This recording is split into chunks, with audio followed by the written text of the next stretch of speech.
Hello there guys, Fengferth here, and welcome to Zafehouse Diaries. Okay, so it's been quite a while since I played this game. I did a first impressions of it as well as a very small let's play, and just showing off the features of the game. However, it recently had a massive update. So the update was the 22nd of the 7th, 2013. So it was literally a few weeks back. As you can see here, it's now in 1.2.02, and it still hasn't been greenlit yet, which is unfortunate because it is quite a cracking game. So the first thing is, oh god, the screen's still absolutely horrible to try and adjust. There is an experimental build with this to try and make the resolution full screen and whatnot, which would be great. I would love that, but it doesn't work. Or it doesn't work as intended, because what it does is it shrinks my whole monitor into 720, which is not great. But yeah, so again, this video is probably going to be in 720. I can't do nothing about that, guys. I'm sorry about that. I would love it in 1080, but it's just not going to happen this time around, not until they can sort something out. I've used the configurator, or whatever the hell it is, the configuring tool, but it's still the same thing. But at least I managed to sort out why pop-ups wasn't popping up properly previously, so that's always good. Right. So the main update for this is that there's now a new mode. Now, Zafehouse Diaries has got a bit of a reputation of being a very damn hard game, and it was. You know, it's pretty damn difficult, and for new players, it can actually really put them off. So they've included a new mode called No Survivors, and they've actually listed the actual modes now in order of easiness. So as you can see, No Survivor is actually pretty easy. So with that, you start off with one survivor. Survivors can be replaced, which is quite unique. No aggressor dilemmas, which I think actually can sometimes kill the game, personally, because the dilemmas are very hard to manipulate and to do anything about. So that's cool, that's there. No time limit, which again is nice, and some buildings produce resources, which is kind of cool. Okay, then you've got roll kill, which you start with 5 survivors. Survivors can't be replaced. Some aggressor dilemmas, no time limit.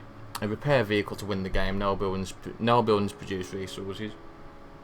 This one is probably a bit easy to accomplish, although the aggressor dilemmas can still be very lethal.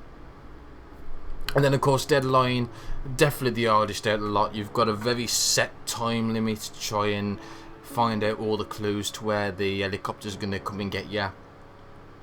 It's damn difficult, and I'm really glad they've introduced this new game mode, because not only obviously is it going to be easier for newer players, but it's actually something that I rather enjoy. I'd rather enjoy there being no time limit.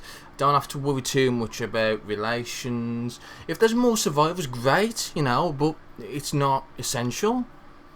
And it's pretty cool. So there's no limit. You just basically go try and last as long as you can. It's basically a survival mode, which is cool, even though it's called No Survivors. Right, so we're gonna have a crack at it and see how it goes. So I'm probably gonna have to adjust this again, because you know what this game's like. Every time you start a new game, the window moves. But there we go. Okay, so 6 AM, Saturday, August the 10th. We're at the house of 4 Beverly Road. The end of the line, everyone else is gone. The town is quiet, but it won't stay that way. If we find a flashlight or a beacon, we could signal other survivors without attracting zombies. There's an address scrawled on the wall. Might be a good place to start looking, but we'll need to move fast. Okay. So I'm actually going to try and pace myself on this. Now, oh god, that is actually a really horrible spawn. I've only actually really played this once, and the first time, and that time it was actually a really good spawn right in the middle of the map. And some of the resource buildings that actually make resources were pretty close together. So this is going to be pretty interesting. So this is our survivor. This is our lone survivor called Ryan T. He's a chef, age 33. He's straight, uneducated, and comes from a poor background. He's experienced and stable, independent and persuasive, and is most useful preparing a meal and creating distraction. He claims he isn't racist, but it just doesn't like the look of some people. Okie dokie. So, it looks like we might not have the best particular survivor in this to start off with.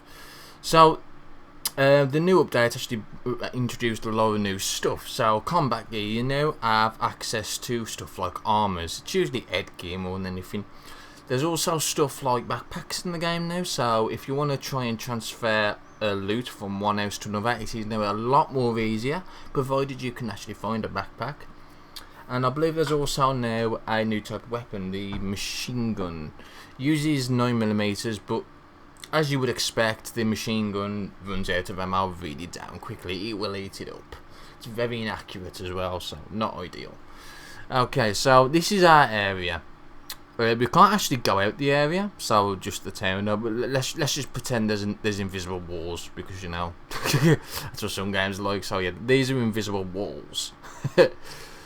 So, the whole aim of this really is just to try and survive. Zombies will gradually get stronger and more plentiful, which means we do have to try and dispose of them.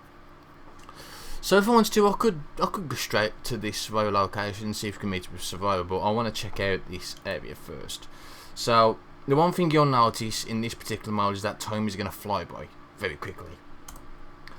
Especially since we only have one person, and then we've got no weapons or anything, so I need to find weapons and ammo. So let's do that first. Okie dokie, 7 AM. Ryan found a crowbar, a flashlight, a hammer, a screwdriver, and a silenced handgun in the basement. That is actually really great. That's a nice starting weapon, silenced handgun. I didn't actually find any firearms in my last little go on this. Ryan found 8 qualls and a sponge in the basement. Ryan knows there's only one show at the house. Half of the rooms in there, so they've been searched. Okie dokie. Let's search again. Now, if I'd have really wanted to, I could have barricaded myself up a little bit, just to you know, just to be a bit more secure. But at this early point, the zombies don't really roam or anything, so I'm not too fussed at the moment. Besides which, we might not even stay here as a main base, so yeah. Ryan found 7 cooking ingredients and 12 snacks in the kitchen, and he's also found 2 cooking ingredients in the kitchen. Okay, so there's a lot of cooking ingredients so far, so we're actually pretty okay with food, from what I can tell. Still need a few medicine, and we have a silenced handgun but no ammo. Let's carry on searching. Okay, 9 AM. Ryan found a cooking ingredient and a snack in the kitchen. He also found a snack in the kitchen, and says almost all the rooms now been searched. So this should probably search all of them. It says no. Nothing searched on 10. 11? How long? He's just taking a while by the look of it. Odd. Took him 3 hours so far to look. Okay, Ryan found a bar of soap in the second bathroom. And Ryan found a deck of playing cards in the living room, and now all the rooms in the house have now been searched. Excellent. So Ryan's tinkering. Now what I might do here at the moment is I might just leave him to tinker and see what he makes. So let's do that. Let's see if he makes anything. Might take a few hours. Okay, but is that a snack? Excellent. Is he still tinkering, or is he just lounging around? No, he's still tinkering.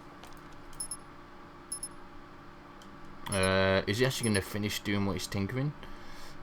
Probably not. Okay, so I've just wasted a bit of time there. Oh well. What have we got? We've got there's only that silenced angle. We still don't really have anything worthwhile. We do have the crowbar, which we can actually use to as a weapon if we need to. So I think it's time to move now. There's a few places we could go. Factory is a pretty good place to have a base, because factories tend to have a way of producing munitions, which is really cool. I'm not too sure about anywhere else. I haven't really checked any of the other particular kind of areas, so that'll definitely be something we'll have to look into. But for the time being, we're going to explore this and see if there's anything in the factory. Because if there's not, then this will probably be where our base is going to be. So we're just gonna explore it. Nothing more. Okay, we're halfway there. Okie dokie. So the factory at 2 Spyglass Street is a large building with around 10 rooms. It has 7 doors and 11 windows leading in from the outside. It's quite a lot of escape routes, isn't it?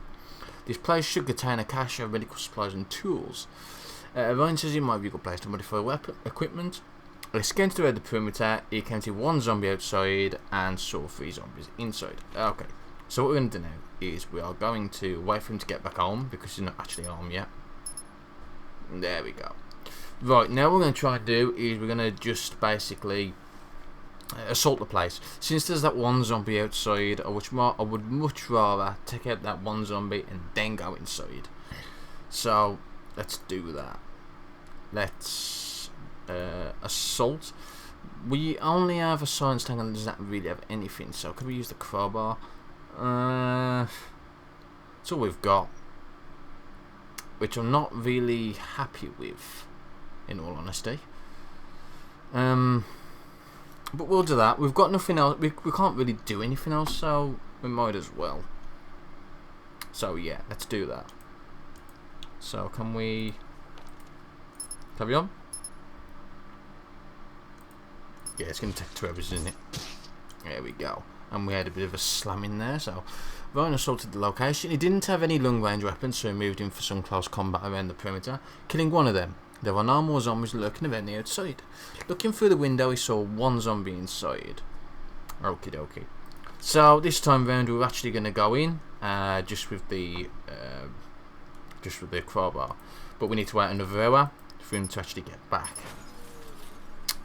Okay, so as Ryan approached the house with the intention of breaking in, he had to spend time trying to find a way in. It was a confrontation. He headed to a small 2nd-story window into the first bathroom. Well, the crowbar didn't help much, it made life easier. Oh, that's why, because a small mob. I was wondering why that was actually displaying that. Okay, so there is actually a small mob displaying outside, so that could be problematic even. Ryan was still trying to clear out 1 of the remaining zombies inside the house. A small mob had gathered outside the place. Most of the fighting took place in the first bathroom. Ryan clobbered the zombies' head with a crowbar and he got them all. Okay, so this place is no longer safe. And as you can see, there's actually a zombie there. If we move him, yeah, there's just a zombie there. Can't see any more around the perimeter. So, right, we're gonna move it. We're gonna move out. We are going to move out, we're going to take supplies with us, and we're going to go into this place. So I'm going to... Oh, crap, I didn't want to get rid of that. No. Don't want to break that down. So we need to move. Orders, we need to... Breach with a silenced handgun, which has no bullets in it. The crowbar, and a couple of snacks. Just to keep us going. Okay. Let's go then. I think what I'll do is once I've secured this area, and then I'll go around and try and get some more survivors. See if they are willing to help. Okay, so Ryan approached the factory with the intention of breaking in. It was an easy place to get access to, so we didn't have to spend much time finding a way inside. He headed to a small 2nd-story window leading to the first loading dock. While the crowbar didn't help much, it certainly made life easier. There were no zombies inside the first loading dock. We can hear half a dozen, maybe more, shambling outside the room. That's interesting, because he only found 3 earlier on. So, this could be really bad. This could go really terrible, and I don't want it to. Oh, it did. Is that death already? LOL! So we died already. That is absolutely fucking hilarious. Yes, let's view the statistics of that. Oh yeah, you suck. Yeah, thanks for that. The killing blow, the popular killing blow was to the head. Rarest killing blow was to the head. Right, figure that one out. Okay, that was terrible. Absolutely terrible. If you could, you record this game, it'll be lost. Yes, just return to the menu. Oh, why did you do that for, you stupid fucking game? There we go. So when I start a new game, it's just going to do that again. I think I might pause it when I start a new one. So we're going to try it again, and this time we're not going to be so idiotic about it. So I'm going to quickly pause this before it ruins my recording again. So 2 ticks. Yay, there we go. Excellent. So 6 AM again, same day, same time. 6 Nutwood Drive.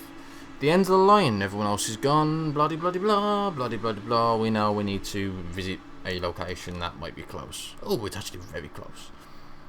What are these? These are stalls.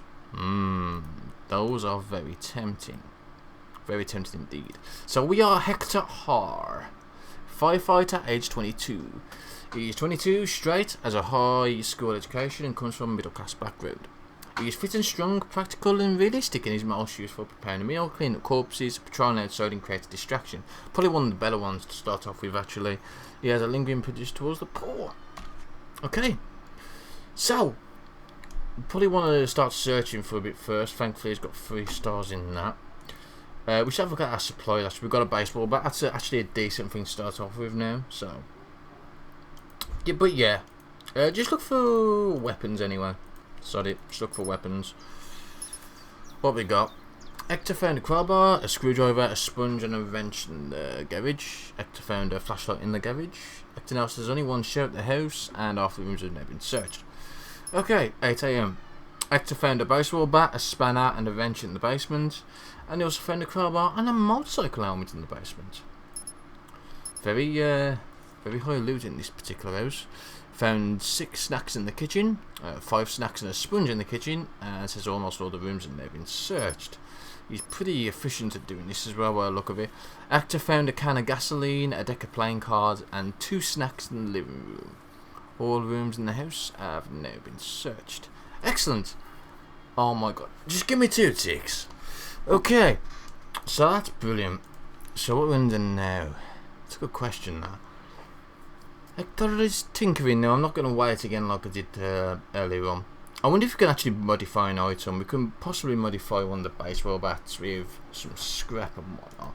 Should we try that actually? That doesn't sound like a bad idea. No. I'm going to click that. There we go. Let's go for...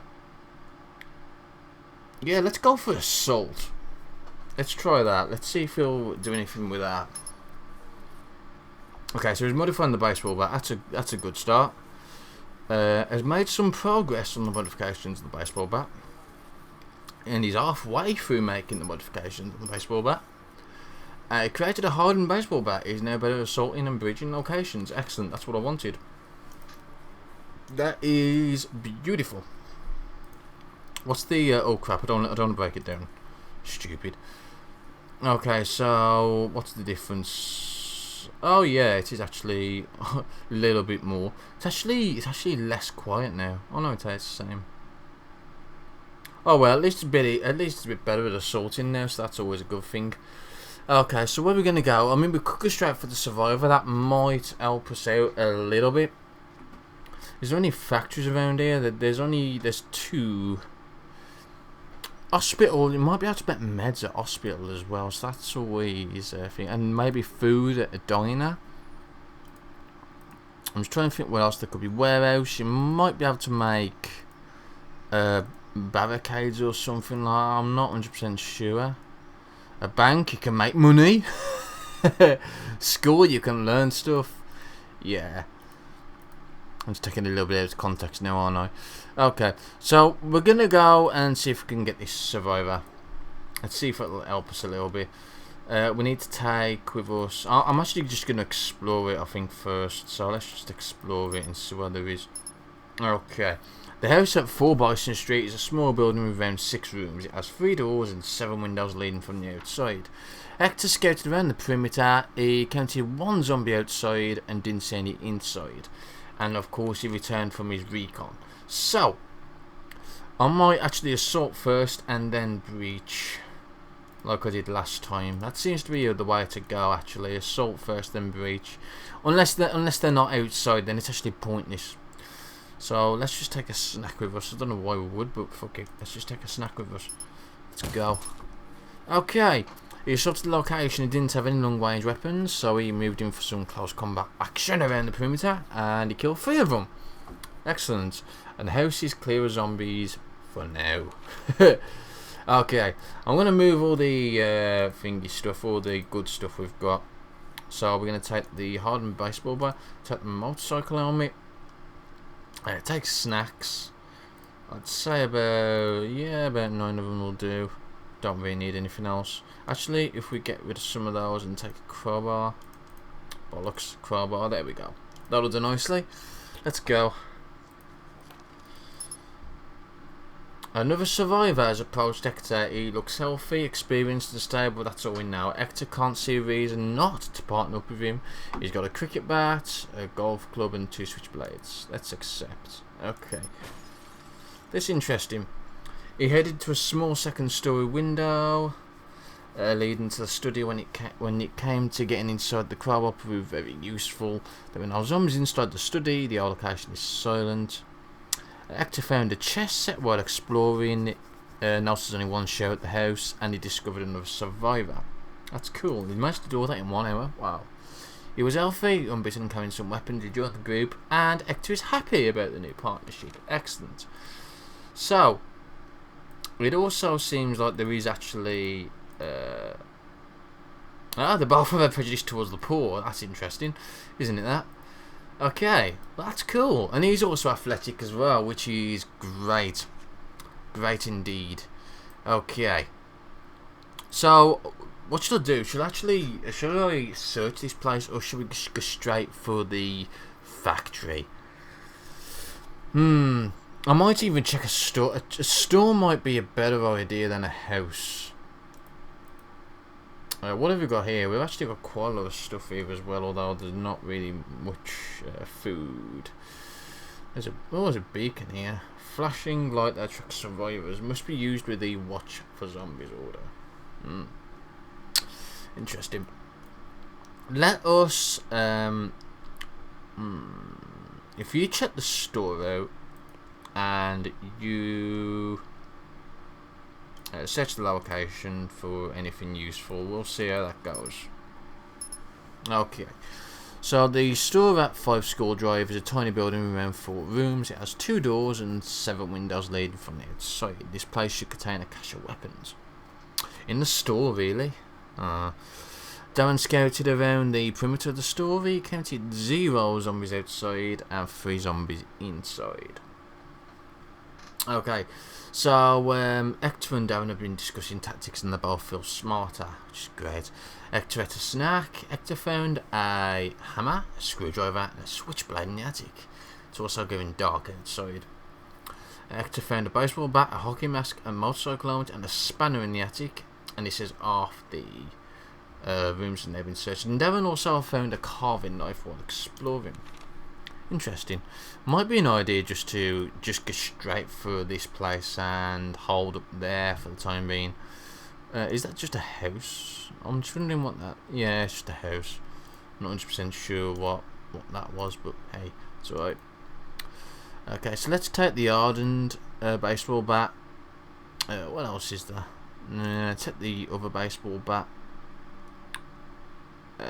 Take the 2 motorcycle helmets. Take food. I know there might be food there, but you never know, do you? Flashlight, since it would probably be dark. And what's the carving knife for? I'm not 100% sure.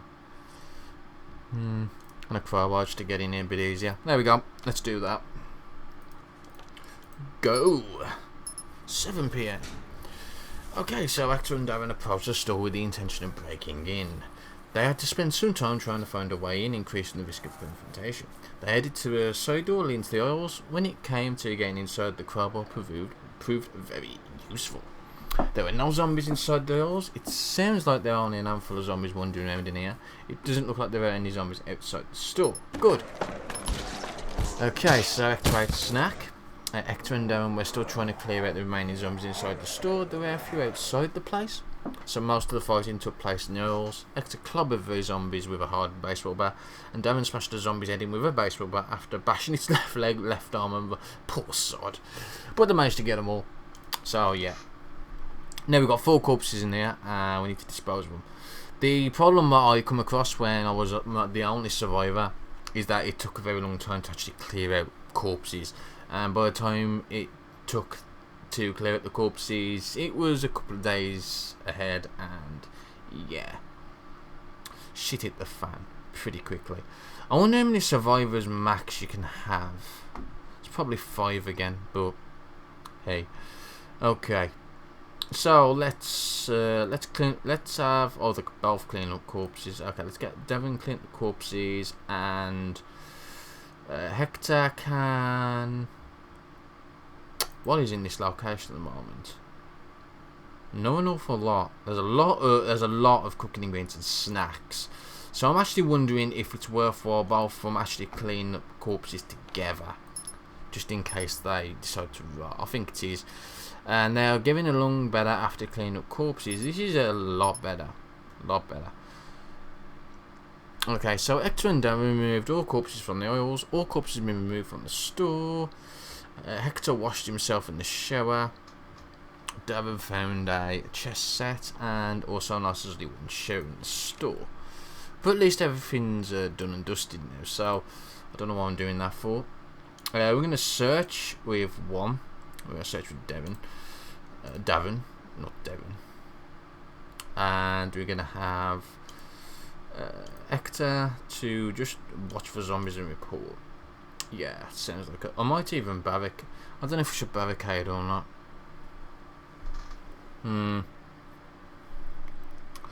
See, there is actually going to end up being more zombies over time, so securing a factory, especially as a base, would be very ideal. You get one survivor manufacturing the ammo, and the other survivors basically taking the ammo and keeping guard. Intriguing. Okay. I think we'll just keep with that at the moment. So watch for zombies and signal survivors with a flashlight. Okay, we could do that. That might increase our chance to get another survivor. Okay, 11 PM. Hector ate a snack.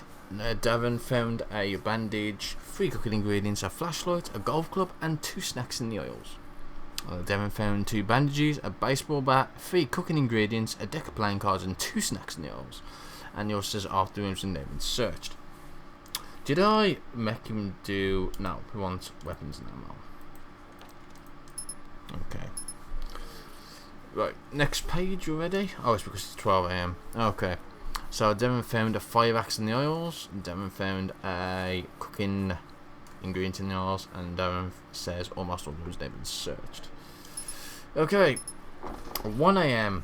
Oh, hello. Devon found 52 9mm rounds, a backpack, a crowbar, and a flashlight in the store, and he also found a shotgun in the storeroom. Excellent. Unfortunately, the shotgun doesn't take 9mm rounds. They're way too small. Way too small for the shotgun. We got a backpack though, so that's the first time I've come across one. So that's going to be interesting. I wonder how that works. Is it considered a weapon? It's probably considered a combat. No, it's not considered combat gear. What is it considered then? Backpack. Oh, it's tools. The weight of it is 0.5 and the capacity is 5. That's cool. That is really cool, actually. There's a lot of zombies around, so I want to be careful here. We haven't found a gun yet that actually can shoot something out of it, so I want to be careful of that. All the rooms have been searched now, have they? No, not quite. Nearly though. Right, next page. Devon. Yeah, Devon. I'm saying Devon again. Fuck me. Learn to read, Feng. Devon found a handgun in the storeroom. Hector reported that the store is surrounded by a small number of zombies. He added that the noise level at the store is low, so hopefully zombies won't be interested. And now they've been searched. Well, this is very interesting now. So what one might want to do is... Hector's still looking out. And Devon... I don't know what Devon's going to end up doing, actually. There's a lot of ammo. A shotgun. So we haven't actually managed to find that much, which is unfortunate. I mean, we've definitely got the handgun now. We've actually got some way of killing zombies at a distance, but other than that, there's not really anything else. So I'm wondering if we should just go straight to a factory. Start doing that. I would prefer to have an arm base at a factory because that's where, as I said before, that's where all the ammo is going to get produced, and it's what's going to keep us alive against the zombies. Food can come a bit later. We're not exactly dying of hunger yet, so order feast. Oh, hello. Produce ammunition, create medicine, collect ingredients. Ooh. Requires a location capable of producing ingredients. So I wonder where that would be then. It's not going to be a bank. It's not going to be a store. It's not going to be the bar. It's not going to be an hotel. I wonder where it's going to be then. Oh look, I can draw little squares. Woohoo! Cool. There's a library there as well. And diner. A church. Is that what's that there? Oh, it's a house. I thought that might have actually been a farm because of it being like that, but that's weird. I wonder how you gather ingredients then. I can't see you doing it in the houses. Okay, so what I want to do now is, it's still night time, so I need to be very careful. I think I'm going to actually, if I get Darren to just modify, okay, Darren's not very good at doing that. So let's get Hector to modify a weapon. I wanted to modify the handgun if need be with a suppressor of some sort. Modify item focusing on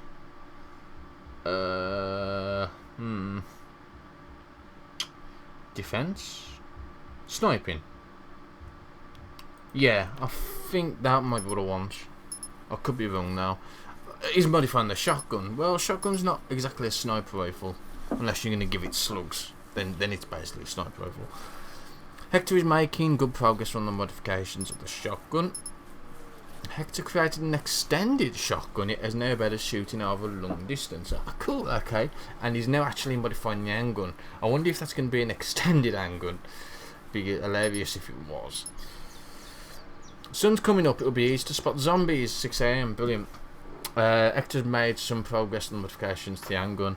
Darren reported that the store is surrounded by a small number of zombies. Added noise levels are very low, so they shouldn't be interested. That is an awful lot of zombies actually. There's 1, 2, 3, 4, 5, 6, 7. There might be some underneath the tokens. That's why I'll move them. There's an 8th one there.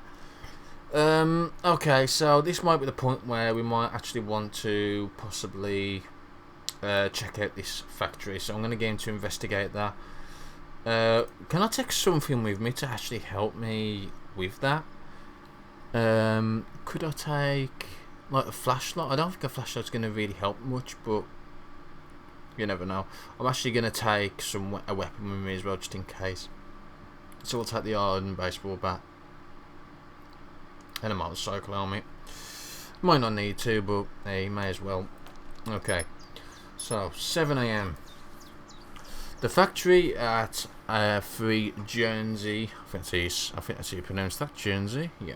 Guernsey Lane is a medium-sized building with around 8 rooms. It has 5 doors and 9 windows leading in from the outside. So that's actually a bit better than the previous factory. It's going to be a bit easier to barricade. This place should contain a cache of medical supplies and tools. Medical supplies, really. Darren says it might be a good place to modify equipment. He scouted around the perimeter of the factory using a flashlight. He counted 1 zombie outside, peering through windows, saw 2 zombies inside. Okay, so the flashlight did actually help. Brilliant. And Hector's nearly finished modifying the handgun. Okay, so once that's modified, finished modifying, then we're gonna have a run for the factory. So 8 AM. Hector created a steady handgun. Oh, it was close. It is now better at shooting over a long distance. Cool. Hector ate a snack. It could not find an item to modify, and Darren returned from his recon of the factory at 3 Guernsey Lane. Okie dokie. So, next episode, we're going to have a run for the factory. We're going to probably go pew pew and go in all guns blazing. So come back for that, and I'll see you next time.